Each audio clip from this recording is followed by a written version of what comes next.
కొన్ని జానర్స్ ఎప్పుడూ బోర్ కొట్టవు. అందుకే మేకర్స్ మళ్ళీ మళ్ళీ ఆ జానర్స్‌నే టచ్ చేస్తూ ఎందుకు ట్రై చేస్తూ ఉంటారు. అలాంటి successful జానరే horror cinema.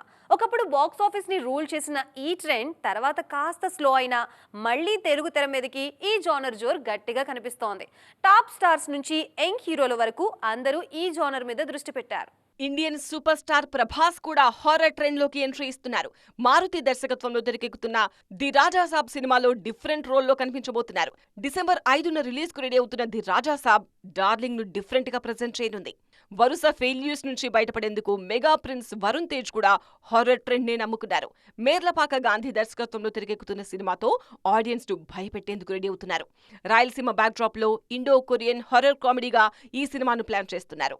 Comedy king Allari Naresh కూడా హారర్ ట్రెండ్ లోకి ఎంట్రీ ఇస్తున్నారు. 12A రైల్వే కాలనీ పేరుతో రూపొందుతున్న హారర్ మూవీలో నటిస్తున్నారు.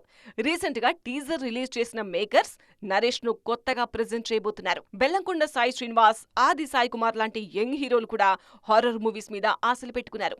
కిష్కింధపురి సినిమాతో సాయి శ్రీనివాస్, శంభాలా సినిమాతో ఆది తన అదృష్టాన్ని పరీక్షించుకుంటున్నారు.